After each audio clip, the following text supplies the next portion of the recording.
মা আমেনা বলেন, আমি দেখেছি এই পাখিটা আমার কাছে আসলেন, ডানা দিয়ে আমার টাচ করলেন, জ্বালা দূর হয়ে গেছে। আমি যখন দুধটা পান করছি আমার মনের জ্বালা শেষ হয়ে গেছে। একটা মানুষ যখন রোগ থেকে ভালো হয়, অসুস্থ থেকে ভালো হয়, মহান রবের শুকরিয়া আদায় করে। মা আমেনা বলেন, আমি একটু আল্লাহর শুকরিয়া আদায় করার জন্য চোখ দুইটা বন্ধ করে আমার আল্লাহরে ডাক দিলাম।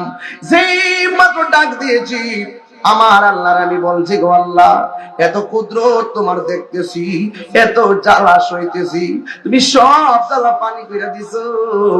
এইভাবে শুকরিয়া আদায় করতেছেন। মা আমেনা বলেন, আমি যেই মাত্র চোখটা খুললাম, খোলার পরে দেখলাম আমার সামনে আমার ঘরের ভিতরে সুন্দরী একটা নারী দাঁড়ায় রয়েছে।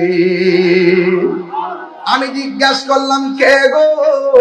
আমার ঘরের ভিতরে এত গভীর রজনীতে কে গো? ওই মহিলাটা ডাক দিয়া বলেন, আমারে আপনি চিনেন না? আমি হইলাম হযরতে মা হাওয়া। কই আপনি ঘরের ভিতরে কেন এসেছেন? কই আমাকে আল্লাহ পাঠাইছে আপনার মাঝে যে রহমাতুল লিল আলামিন সংবাদ এসেছিল, এই রহমাতুল লিল আলামিন এই দুনিয়াতে আসার সময় হয়ে গেছে।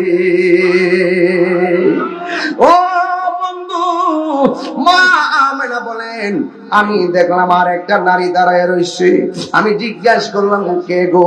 ওই মহিলা ডাক দিয়া বলে, আমার আপনি চিনেন না? আমি হইলাম দুনিয়ার ওই সময় ওই নারী, যেই নারীটা হলো নির্যাতিতা স্ত্রী।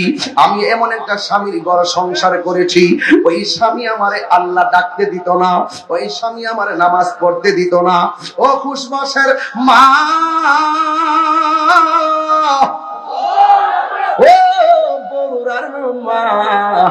এমন স্বামী পাইছো তুমি, আল্লাহর জিকির করলে স্বামী তোমারে বাধা দেয় না, পাঁচ ওয়াক্ত নামাজ পড়লে আল্লাহ স্বামী তোমারে বাধা দেয় না, জিকির করলে স্বামী তোমারে বাধা দেয় না। আর ওই মহিলা বলতে যাবে না, গো আমি হইলাম দুনিয়ার এমন নির্যাতিতা স্ত্রী, আমি হইলাম এমন একটা নির্যাতিতা স্ত্রী। আমার স্বামীর আমি এমন ভাবে ডাকছি, কিন্তু আমার স্বামী আমারে মূল্যায়, আমার স্বামী আমারে আল্লাহ ডাকতে দিত না, নবী ডাকতে দিত না, নামাজ পড়তে দিত না। এরপর আমি আমার স্বামীর অত্যাচার আমি সহ্য করেছি। আমি এমন ভাবে রাতের অন্ধকারে আমার স্বামী কখনো বাড়িতে আসবে এর আগে আমি আল্লাহর বন্দনা গাইছি। আমার স্বামী যখন ঘুমায়া গেছে আমি গভীর রজনীতে আল্লাহর শান গাইছি, গভীর রজনীতে আমি আল্লাহর প্রেমের গান গাইছি। কিন্তু আমার স্বামী আমারে মূল্যায়ন করে নাই, মারতে মারতে শিকল দিয়ে আমার আঘাত করছে।